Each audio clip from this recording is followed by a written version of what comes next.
Welcome to Stage, Screen, and In Between with Helen. Today we're at the Cinema Arts Center in Huntington, New York, and we are here for the New York premiere of The Forest Hills. Stay with us.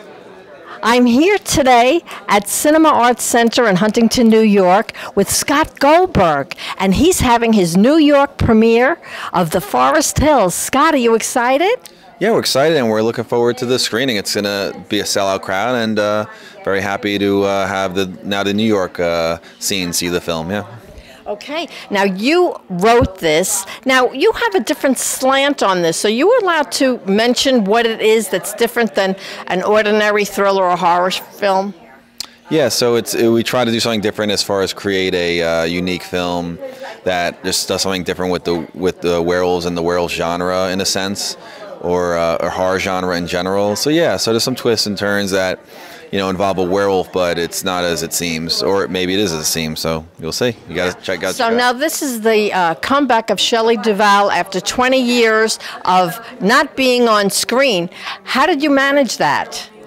So we got in touch with someone who she knows, and through that we kind of started the process of talking to her and getting her involved, and yeah, we kind of just did that, and it kind of went down that direction of getting everything planned, and took time, but weeks and weeks and weeks of trying to secure her, and we finally did, and then from there we kept on making more, filming more scenes. Yeah. Now she lives in Texas, so how did you go about directing her?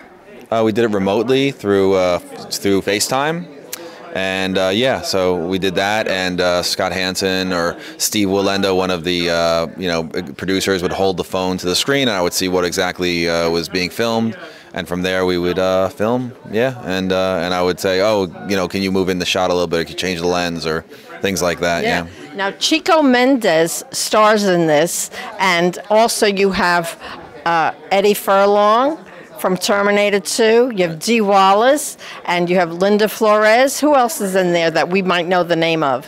Stacey Nelkin from Halloween 3 Season of the Witch, as well as Marion Hagen from Halloween The Curse of Michael Myers. Mark Summers from Double Dare, which I grew up on Double Dare, and Family Double Dare, and What Would You Do? A lot of those shows on Nickelodeon. He plays the news announcer voice in the opening scene where Shelley wakes up in her bed. So last night you had the worldwide premiere. Where was that held? Kevin Smith's Theater, Smod Castle Cinemas in Atlantic Highlands, New Jersey. And yeah, we had a blast. It was awesome. And what was the reaction of the audience? They loved it. So yeah, we hope to continue that success with the audience loving it as well, and seeing something unique. Yeah. Where can people find you? Social media, Instagram. I think it's Scott Goldberg Official. And yeah, it's probably the easiest direct way to get in contact with me, yeah. Congratulations. Thank you, Helen.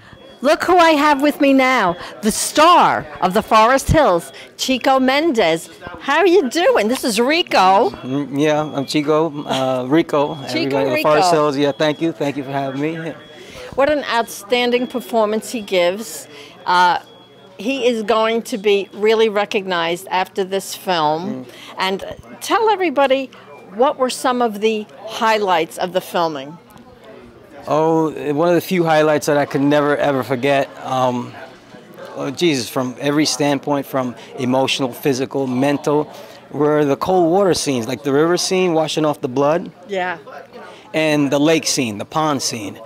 Those I went through a bit of a reality check with those, because while I was floating on a cloud, just trying to do this role, it was dramatic up and down. It's that cold water that snapped me out of it. It's like, no, this is really happening. This is really happening, and that kept me grounded all the way through.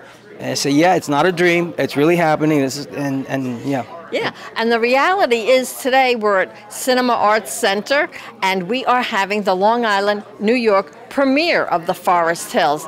Is that exciting? It's the New York premiere. Yeah, it's very, very exciting. Last night was the world premiere at Kevin Smith's theaters and Smod Castle Theaters Cinema. Yeah. And ironically enough, I got the call today and said that we were doing it again here in Huntington, and it's sold out, I hear. Yeah. Like sold out. It's sold out. And I hope a little of the PR that I gave on my show, Stage, Screen, and In Between with Helen, helped, because I've been promoting this. Yeah, and there's a lot of Q&A. There was a lot of Q&A last night, and somebody it was said, over an hour. The Q&A was great, and Shelley Duvall was beamed in, right, because she plays your mom. Linda Flores and Marion Hagen all came on through FaceTime, and believe it or not, I think that's one of my first premieres to have FaceTime. You know, because they didn't have FaceTime 20, 30 years ago. It's all new. It's all new, the technology. Yeah. And afterwards, you signed autographs, right? I signed autographs. I took a lot of pictures with all the fans. Hung out with Eddie and danced the mambo a little bit. And then I started hearing that the Q&A was a bit longer than anticipated. Because a lot of people had a lot of questions. And sorry we couldn't answer them all, but there's a million questions, and hopefully today we get to do a lot more of that. Yeah. So Chiko, where can people reach out and find you on the internet? Oh, well, if you go online and just Google Chiko Mendez, Chiko with a K, Mendez with a Z, and the Forest Hills, and you'll find me. You'll find me Instagram, Facebook, and you'll try to keep up to with what I've been doing. There's a lot of things that I've been doing that are not online, so as long as you're in there just checking in with us and all the projects that we're involved in, you'll be able to see what we're doing on a day-to-day, week-to-week, month-to-month. We've already got seeds planted in about 5 or 6 other projects, and I'm just grateful that I'm able to do this now with everybody and grow more as an artist. Yeah. Well, congratulations to you, and I'm looking forward to another terrific screening. The Forest Hills, starring Chiko Mendez. God bless everybody. I love you. I love you. Hope you enjoy it. I'm with Nick Graystone, and he's going to tell you how he was involved with the Forest Hills. I came in at post-production looking to see if I can get some of my band's music involved, and I talked with Elliot and Scott. We worked something out, and they actually put me in the movie as a little extra cameo scene, and they used 3 of my songs, so my band DemonScar is on the soundtrack, and it's an honor. So I watched the film last night, and it's not your typical horror movie, and it deals with mental illness, which I feel should be dealt with, because that's one of the biggest problems in the universe right now. So, where can people find you on the internet?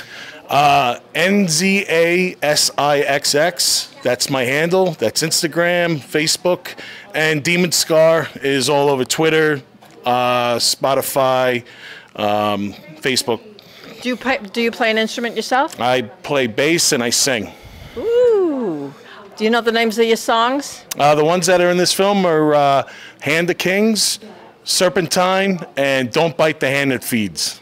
Great. Thank you. Thank you, Helen.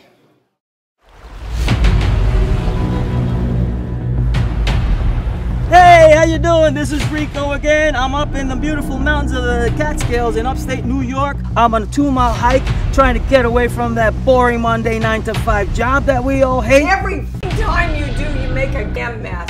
I'm done. Well, what we can do is prescribe you another medication, one that may make you feel better. I just don't like the way they made me feel. Every day,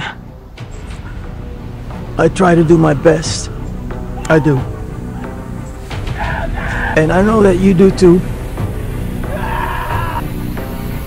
I'm constantly struggling. Deep down inside, I'm trying to be something that I'm not. Rico! Yo, Rico. Billy, I need to see you, man. Hurry up, please. Where are you? What's up, man? Rico. Rico. You're a murderer, Rico! Taking your medication is very important. Oh, thanks. You're in deep shit right now, okay? Your stories of hard work and courage have been so inspiring to me. I'm especially proud of my brother right here, Rico. Let's focus on this, man. I'll tell you what. If that werewolf comes, BAM! Blow that mother right away.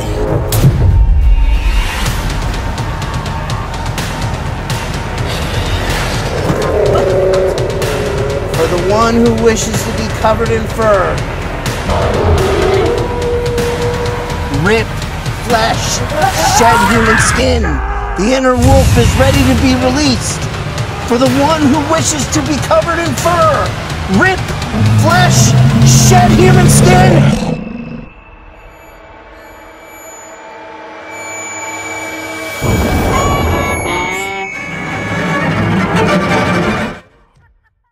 All right, we're going to do a little Q&A, bring some of the cast and crew.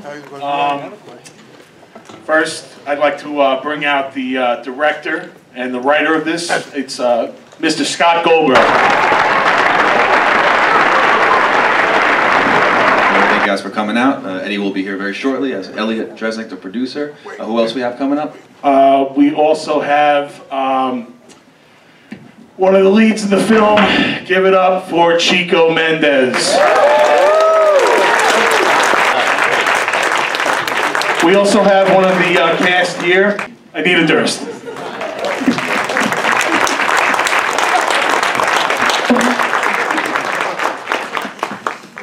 So if anyone has any questions in the meantime. Was it hard to take on such an emotional role and like live your regular life while filming this?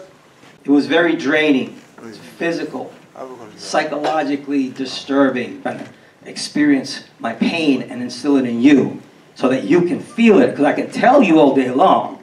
I can show you with pictures, stick figures, but can you feel it? What was your big one? What inspired you to do the movie? What was the inspiration to do this movie? Sure. So, you know, I'm a big fan of like horror cinema, so I wanted to do something different because, you know, obviously there's a lot of werewolf films or films that have werewolves where the person, you know, gets bitten, transformed with the full moon, and I just felt like it was more important to do something more unique and less generic, you know, because there's a lot of horror films nowadays that are being made on a mainstream scale that are unfortunately very generic and the same, because there's a formula with the studios, right, and what they have to do. So having an independent film and having a blank canvas to do whatever I wanted to do, thanks to Elliot Dresnick, who's one of the investors. I know him. Yeah, so we were able to, you know, make that happen. So what, you know, started as a smaller budget blew up because then we added Dee Wallace, and you know, originally supposed to be either Dee Wallace or Edward Furlong, but when they both said yes, we had to get them both, and then Shelley came aboard later on as well. And so yeah, it was just a process of that. Yeah. Who did the music? Mark Nadolski. Yeah, he's a good friend of mine. He's from Chicago, from the Illinois area, and yeah, he did the music, and we did it remotely through Skype, and you know, so he would score the music. I would say, okay, you know, I don't like that, or you know, can we add this? So it's more like a very much collaborative effort. Yeah, so Scott Hansen and his team from Digital Thunderdome was in Atlanta, and they traveled there. I directed her remote. I have a 3.5-year-old, so responsibilities at home here in Long Island. So yeah, so I made it so I could direct her and do it remotely. Leader of Resistance is here, and the lead singer of Mystery, Eddie Furlong. What's up, dude? Hey, everybody.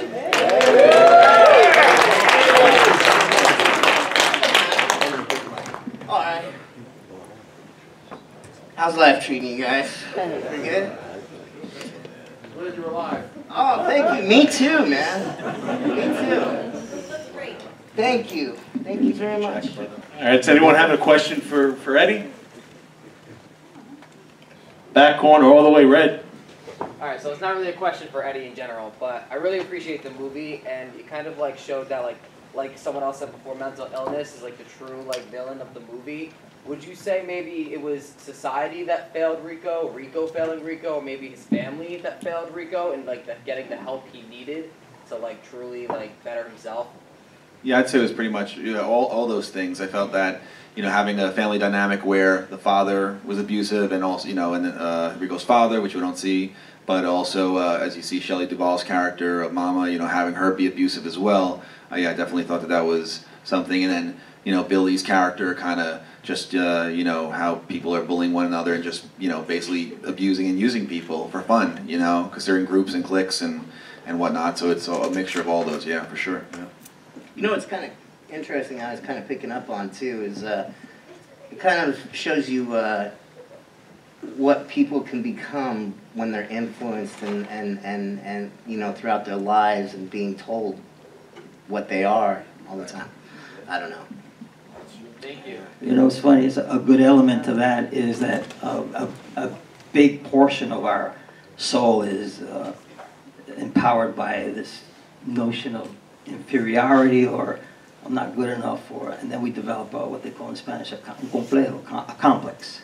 Yeah. Like, and then that's a little issue because the minute you hear somebody like Billy, he's like, well, you know, he hones in, he preys on Rico's vulnerability, and he attacks him at his weakest moments. Like, yeah, you could become a wolf, and then I start to believe it.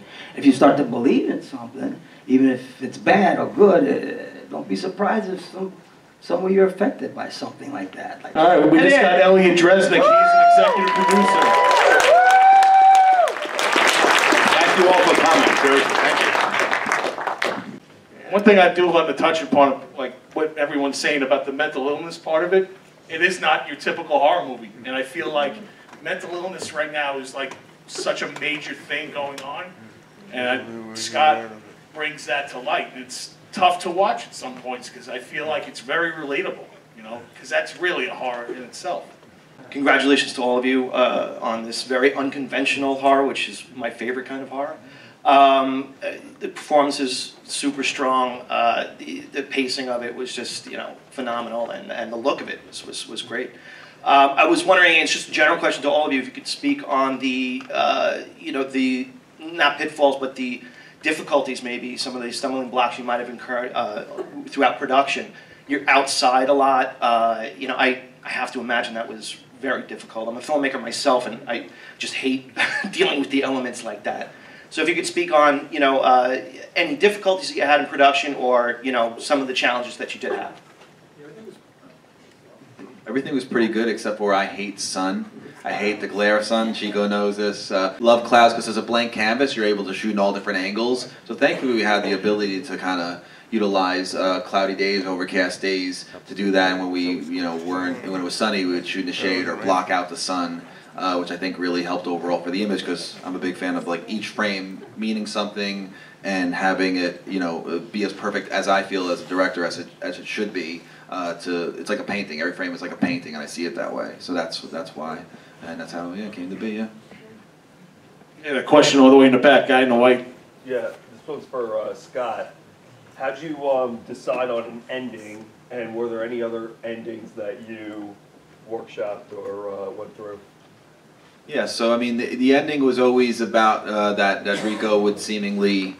You know, that he seemingly got killed, but obviously nowadays, right, there's always room for a sequel, so we decided to add something at the end credits. But it was always that sort of, the fact that he was going to, quote-unquote, die, and to recap the initial dialogue in the beginning, where he talks about the werewolf and seeing the macabre and all that other stuff, I thought that was a good thing to showcase the werewolf, and then showcase after the fact that he was already supposedly gone, and that we heard it again. So I wanted to end it like on a somber note, because there's a lot of movies that end on happy notes. I feel like horror or thriller should, you know, be lasting, and I think having that kind of tone is important. Yeah. Well, where did you film it, first of all, and the outside scenes, and what was it like working with someone like Dee Wallace? She was ready to go. She said, you know, she's ready to come in and act, and you had to have your shit together and ready to go. You know, that's it. So. It's very stressful that day because one of Rico's shirt was used in the scene with the torch, the scene with in the woods where they lit up. Someone had not known that we were supposed to use that day, so a PA had to go scrambling to Marshalls or something to get a shirt. It wasn't the same shirt, but at least we got it. So very stressful, but no, she's really nice, and she didn't have breakfast that morning, so she was extra angry. So I think that added to the scene for sure. And unfortunately the RVs and trailers that we're supposed to have fell through 2 days before, so it was tough. But those are some of the things you run through when it comes to a production, you know. So where did you film it? Saugerties, New York, and in Hunter, New York. So yeah, so up there. Yeah, there was a cabin up there, a farmhouse in Saugerties that was like off out of town, like near Catspan, around that kind of area. So that's where we filmed. Yeah. That's why I got canceled. So who played the werewolf, or were we just imagining it in Rico's mind? I didn't see credit for the werewolf. Oh yeah, no, Wesley played the role of Lou, yeah. So for distribution, we'll add that in. Yeah, Wesley played the role of Lou, the husband to Linda's character, Rico's sister. yeah, so he played that role. Yeah. This question's for Elliot. How was your first acting gig? And then I have a question on Facebook Live. They want to know where you got your guns from. Yeah. Am I taking my jacket? Yeah. Anyways, no, you know, the acting part was unexpected because I was just executive producing the movie and, you know, funding it, which is a whole other story. But several months into it, since my kids, Hank and Rachel are right there, the kidnap victims, way below. So all I was doing was I was the old guy running out of the forest saving them. You know, believably I'm supposed to be their father, right? Not the grandfather. But anyway, so I'm running out doing it, and then Scott came to me a few months later and he said, "I need you for the courtroom scene to testify because you know your kids were kidnapped." So I said, "Okay." And my guns are from Redefined Fitness, located in the King Cullen Shopping Center in Mount Sinai, and also on 25A in Stony Brook. I have a question though for Scott. Did Shelley, the buzz around Shelley Duvall catch you off guard? Because it seemed to have blown up all of a sudden overnight. Yeah, so once Deadline posted, then Hollywood Reporter, Entertainment Tonight, Entertainment Weekly, CNN, Fox, all the news outlets started posting about it, and then it was like, okay, we need to make sure we had a trailer, and we prepared that.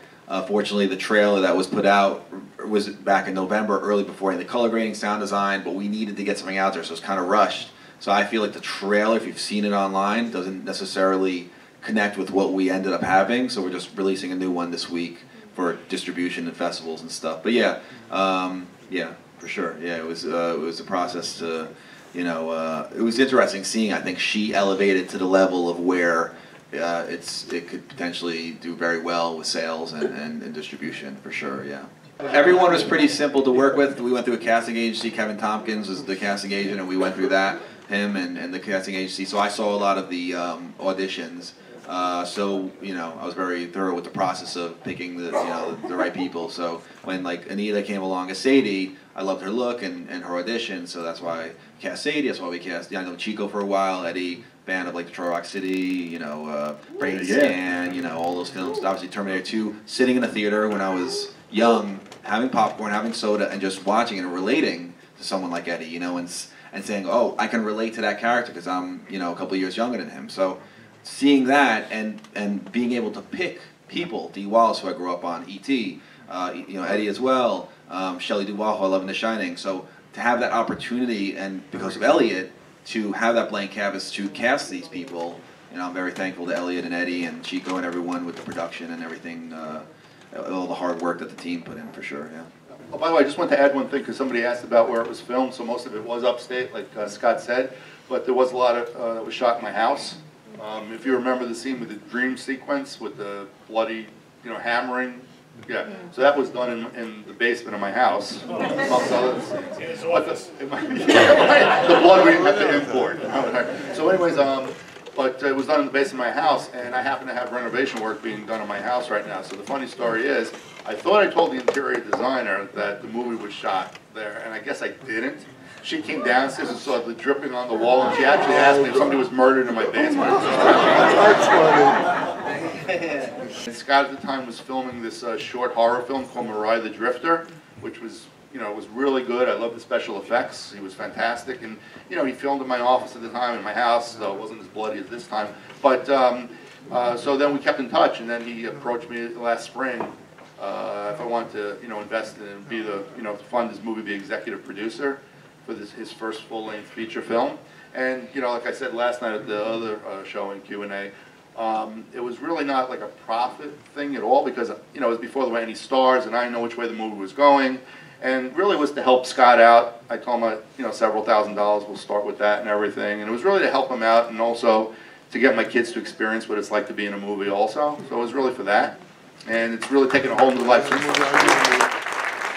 And right around that time, John Connor saved us from Skynet, and everything's great again. All right, guys, we're going to have to cut this Q&A short because we're going to have to do a meet and greet right now. So we're going to set up a table, and you can come tell the actors and stuff. So you're going to come around this way and down this way. We're going that way, and then you can go out that way. So, again, guys, thank you so much for your support. This is amazing. Give yourselves a round of applause. I was just telling my friend the other day, like, realities. That's awesome. Okay. Yeah, me too, man. That's cool. Sales agent will work on it. That's a screen use program. That's